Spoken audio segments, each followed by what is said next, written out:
Alors, on retourne sur ce plateau après l'adresse à la nation du chef de l'État qui va être commentée donc ici sur ce plateau avec d'autres membres du gouvernement. On les annonçait depuis. Madame Priska Koho, épouse l'Inde, ministre de la Pêche et de la Mer. Madame, bonsoir. Monsieur, bonsoir. Monsieur Bilimizi Alain Claude, ministre d'État en charge des Sports et de la Culture. Bienvenue et bonsoir, monsieur le ministre. Bonsoir, Ismaël Obianzi. Alors, monsieur le ministre d'État, le président de la République rappelle à la fin de son discours, je veux bien commencer par là, que le Gabon est notre héritage commun. Il nous revient de poursuivre ensemble nos efforts pour que cette nation devienne plus forte.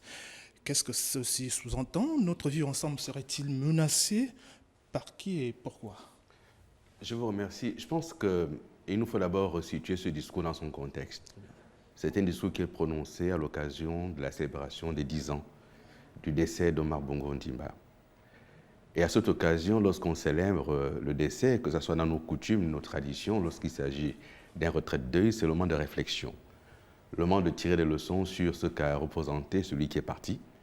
Quel héritage nous a-t-il légué? Héritage matériel, bien sûr, mais aussi surtout héritage spirituel et moral, voire même intellectuel. Et je crois que ce discours, il faut le situer dans la droite ligne d'un certain nombre de recommandations qui étaient déjà faites par Omar Bongo Ondimba lui-même. Lorsque le chef de l'État, Ali Bongo, parle de la question de la corruption, il vous souviendra qu'Omar Bongo disait que la corruption était un serpent et l'argent gagne magnétiquement un venin. Donc c'est un mal qui ronge notre société depuis très longtemps et qu'il faut combattre fortement. Lorsque dans ce discours, il nous rappelle effectivement que nous avons la nation gabonaise en partage, c'est notre héritage. Ça veut dire que le Gabon est au-dessus de tout. Il est au-dessus de nos considérations politiciennes, il est au-dessus de nos considérations ethniques. Le Gabon est ce qui nous rassemble. C'est ce qui fera en sorte que chacun de nous, à la place où il se trouve, donne le meilleur de lui-même. Et c'est ce à quoi il nous appelle, encore une fois. Il me semble donc que ce contexte est aussi le contexte qui est le sien. Il a rappelé quand même d'où il vient, l'épreuve qu'il vient de traverser.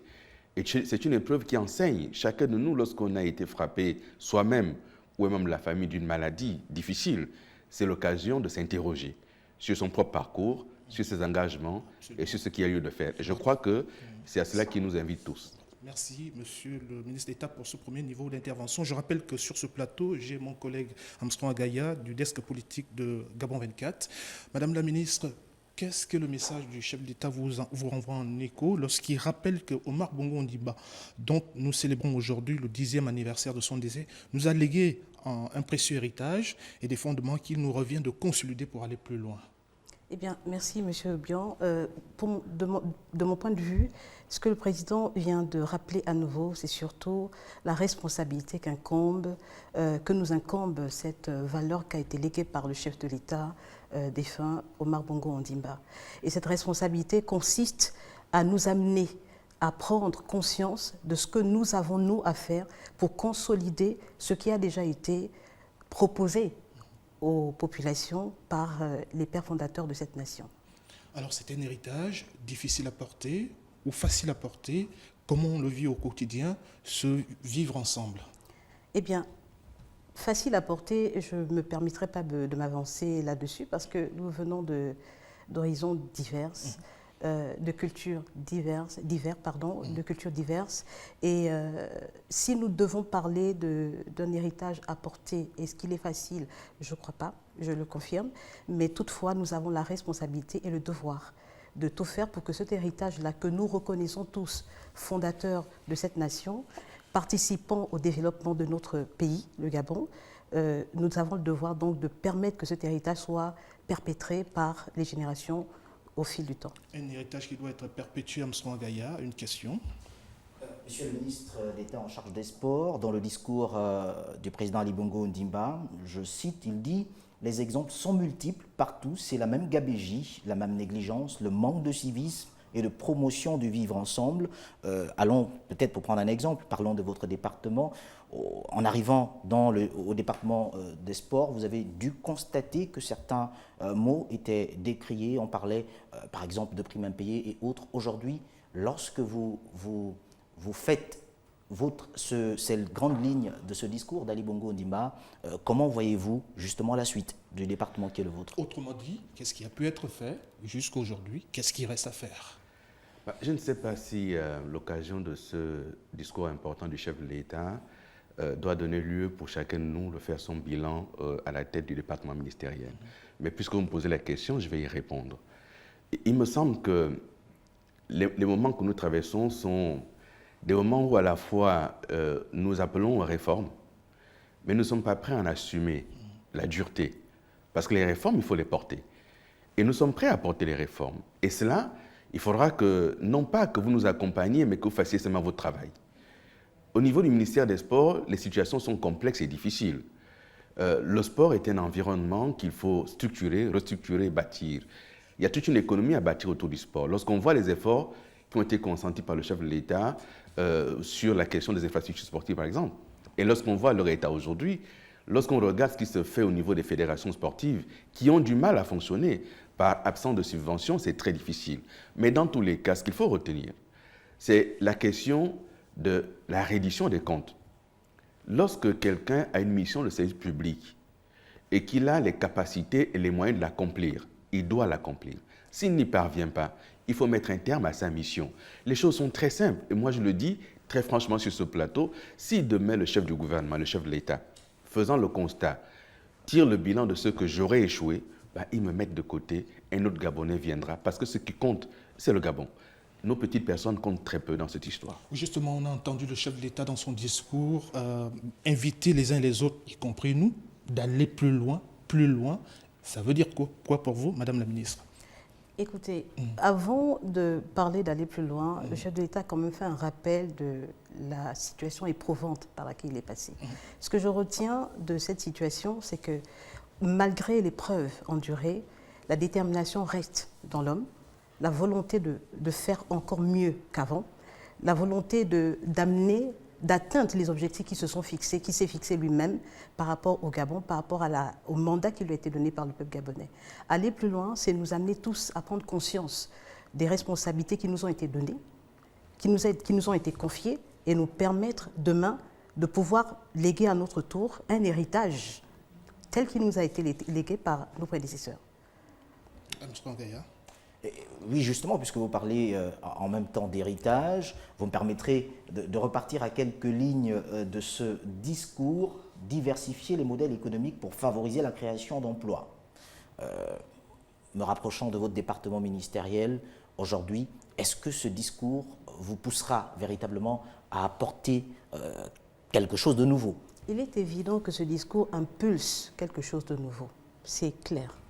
Le département que j'ai la charge, et je remercie une fois de plus le chef de l'État de l'avoir confié, est un département que je considère comme le futur or bleu du Gabon, le futur pétrole du Gabon. J'ai l'avantage, moi, d'avoir eu le privilège de côtoyer ceux qui m'ont précédé dans ce secteur d'activité, mais en plus, je me suis très vite rendu compte de la richesse que regorge notre pays, le Gabon, en matière halieutique. Je n'ai pas d'inquiétude en ce qui concerne la capacité qu'a le Gabon à pouvoir faire de ce département ou ce secteur d'activité un secteur qui crée de la richesse, qui crée l'emploi, qui permettra la diversification des métiers et permettra davantage aux Gabonais de pouvoir s'approprier ce secteur qui jusque-là a été tenu par d'autres. Oui, le discours du chef de l'État, Monsieur le ministre d'État, on va revenir donc à Madame la ministre. Le chef de l'État, lorsqu'on l'a écouté tout à l'heure, exige un ménage au sein de la classe politique. Laquelle, selon vous, celle de l'opposition ou celle du pouvoir? Est-ce qu'il y en a une seule classe politique, Monsieur le ministre d'État? Je crois que le propos du chef de l'État est clair. Il s'agit de la classe politique en général. Mais comme il est écrit dans la Sainte Bible, dans les Écritures, le jugement de Dieu commence par sa maison.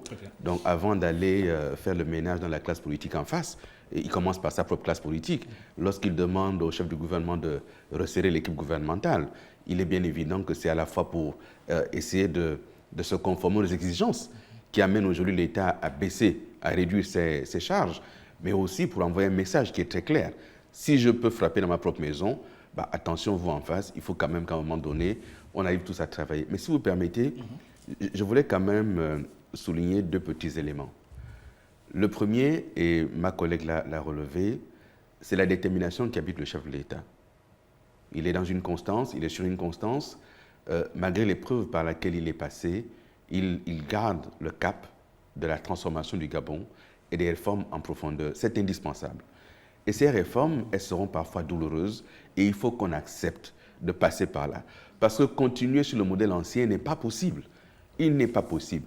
Que ce soit sur la question de la gestion de la chose publique par les émotions, où nous sommes toujours pris par la question du parent, de l'ami, de la connaissance, du clientélisme politique, il faut qu'on arrive à changer. S'il n'y a pas un changement radical, on n'y parviendra pas. Deuxième commentaire, sur la question de la réforme des finances publiques qu'il a évoquée à nouveau. Mais il faut qu'on arrive à nous interroger. Nous avons fait des réformes, et moi je me prononce là à titre personnel.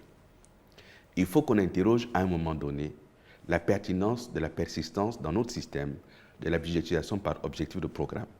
Lorsque les acteurs politiques sont mis au pilori, comme c'est le cas aujourd'hui, il faut savoir qu'aujourd'hui, lorsqu'on gère un département ministériel, on ne gère pas l'entièreté des ressources de son département ministériel et que les directeurs généraux, les secrétaires généraux, les directeurs, chacun à son niveau gère, mais ne rend pas compte.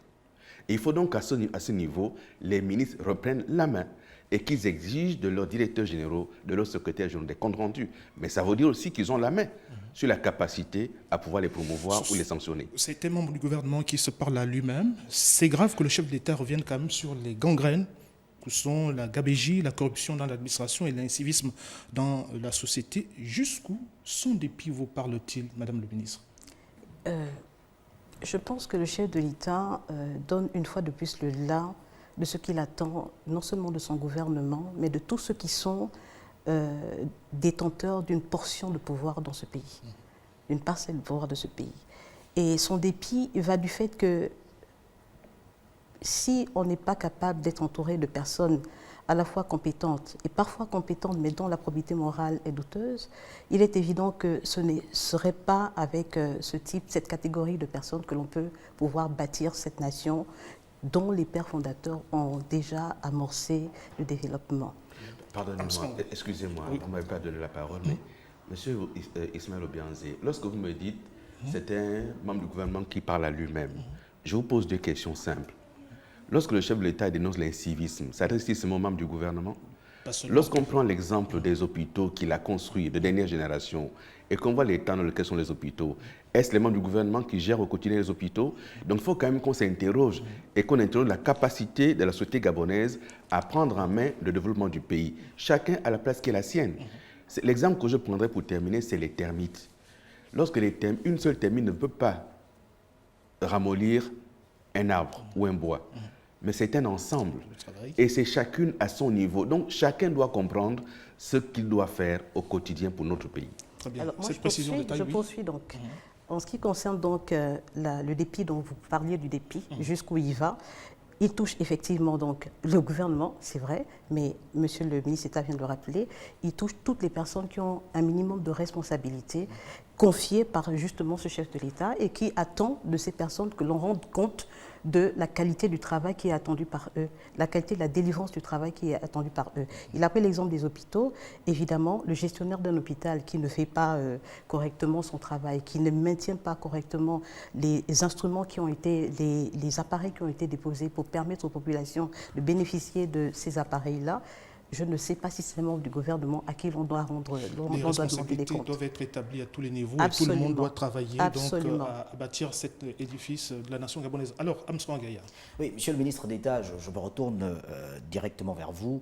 On a comme l'impression que certains mots reviennent ou alors certaines phrases. L'engagement du président gabonais n'est plus à démontrer. D'ailleurs, l'un de ses discours, parlant de celui de 2016, je le cite, « Ces réformes, nous les mènerons à terme. Nous sommes déterminés, je suis déterminé, car nous sommes sur la bonne voie. » Oui, mais vous savez que la constitution d'une nation requiert à la fois une vision, mais également une stratégie, également la détermination. Tout ça va ensemble. Mais il faut aussi la répétition, il faut reprendre systématiquement, il faut savoir encourager, il faut savoir sanctionner, mais il ne faut pas hésiter à revenir sur les mêmes choses. C'est exactement comme dans votre maison, vous éduquez votre enfant, mais il faut répéter tous les jours les mêmes choses jusqu'à ce que l'enfant parvienne à ce que vous souhaitez. Il ne faut jamais hésiter. La constance qu'il y a dans son discours, c'est aussi le constat que bon, il y a des choses qui bougent, mais il y en a qui ne bougent pas. Parce qu'on ne va pas non plus dire que rien n'a bougé. Sous son magistère, des choses ont évolué, Absolument. des choses ont bougé, mais il insiste parce qu'il sait que nous pouvons faire mieux et qu'on a la capacité de faire mieux, soit en tant que personne, soit en tant que nation. On peut faire mieux. Et je crois que c'est cela aujourd'hui. S'il y a une frustration, elle est là. Il sait qu'on peut faire mieux, on peut faire plus, mais le sentiment général, c'est que nous sommes un peu... allez, on arrive à la dernière heure et on pense toujours qu'on aura le même salaire que le travail de la première heure. Et la propension à rejeter souvent la faute sur l'autre, alors que nous savons qu'il nous a été donné quelques missions bien précises. Alors, vous me permettrez de rebondir. N'avez-vous pas l'impression que, comme il est dit sous d'autres cieux, on prend les mêmes et on recommence, et à chaque fois, il faut que le chef de l'État tape du poing sur la table pour qu'il y ait quelques lignes qui bougent? N'avez-vous pas l'impression que le président est toujours obligé de revenir parce qu'en parcourant certains de ses discours, je vous l'ai dit il y a quelques instants, il y a comme une répétition quand même. Mais je crois que c'est son rôle de chef. Absolument. C'est son rôle, le chef, de taper du poing sur la table. Lorsqu'il sent que les équipes ramollissent un peu, il est normal qu'il secoue les équipes, c'est son rôle. Si c'est les équipes qui devaient taper du poing sur la table, ça n'irait plus. Donc c'est son rôle de chef de le rappeler. En même temps, nous devons éviter qu'il revienne le plus souvent possible sur les mêmes choses. Et c'est cela aussi notre détermination à faire en sorte qu'il puisse mener son mandat de manière heureuse pour les Gabonaises et les Gabonais, parce que nous devons tous avoir à l'esprit que ce que nous avons à faire a pour finalité le bonheur des populations gabonaises. Le reste importe très peu. Encore une fois, ce n'est plus une question de personne. Quand vous dites on prend les mêmes, on recommence, ce sont des choix qui sont faits. Demain, on prendra d'autres Gabonais qui vont continuer, mais il faudra répéter les mêmes choses parce que, hélas, les marchés ne sont pas encore descendus. Est-ce qu'il y aurait, par exemple, peut-être que vous êtes mal placé pour répondre à cette question, il y aurait, à la suite de ce que nous venons d'entendre ce soir, une façon pour le chef de l'État de dire qu'il y a peut-être eu des erreurs de casting? Les erreurs de casting, moi je me permets de répondre. Vous n'avez pas désigné qui devait répondre, le ministre c'était moi. Les erreurs de casting, je pense que... Peut-être pas seulement au sein du gouvernement, au sein de la haute administration, oui. Je ne sais pas s'il faut parler d'erreurs de casting. Tous les Gabonais ont la possibilité d'être choisis par le chef de l'État pour occuper une responsabilité. Je dis bien tous les Gabonais, quel que soit le bord politique, la classe sociale, d'où ils viennent. Et je pense que le concept de l'égalité des chances participe à ce que je viens de dire. Nous avons tous la possibilité d'être responsabilisés, et si le chef de l'État donne une portion de pouvoir à un Gabonais ou une Gabonaise pour qu'elle puisse accomplir, ou celui-ci puisse accomplir ce pourquoi les missions lui ont été données, il me semble quand même évident que lorsque la personne n'a pas atteint les résultats pour lesquels on l'a placé à cet endroit, que le chef de l'État revienne sur sa position. Normalement, ça ne doit pas être un fait qui surprend.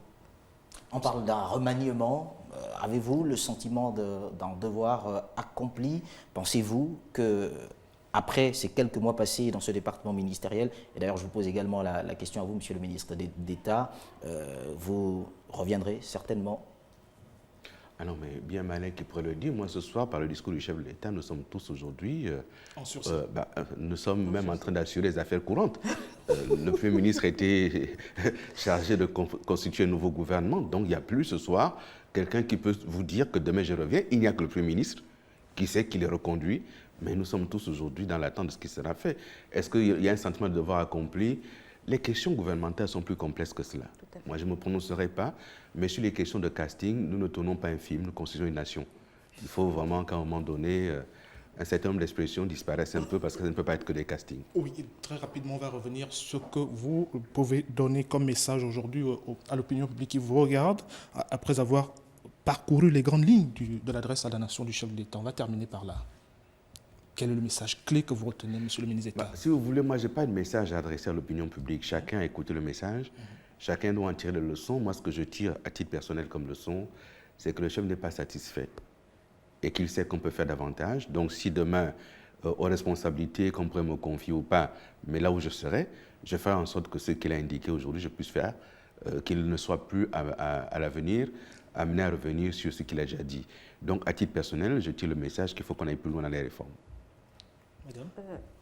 Vous avez parlé tout à l'heure, je sais que c'est le mot de fin, mais vous avez parlé tout à l'heure de bilan, si je peux me permettre de le dire comme ça, en 5 mois, je ne sais pas s'il est possible de faire un bilan. Toutefois, En ce qui concerne, moi, pour ma part, mon département, je pense que nous avons quand même réalisé quelques éléments concrets, notamment tout ce qui concerne le cadre institutionnel. Il y a seulement quelques semaines que le ministère de la Pêche et de la Mer a un texte qui organise ce département. Nous avons également pu obtenir par un partenariat public-privé un terminal de pêche, ce qui n'a pas été le cas et qui répond tout de suite à une volonté du chef de l'État qui consiste à débarquer ce qui est pêché dans nos eaux au niveau du Gabon et surtout de faire de ce terminal de pêche un vrai outil économique qui permettrait aux Gabonais de bénéficier de quelques avancées en matière de poissons. Il reste que ce secteur reste très, disons, pris en main par les expatriés. On n'a rien contre, il faut nationaliser peut-être. C'est ce que j'ai souligné au départ dans mon propos.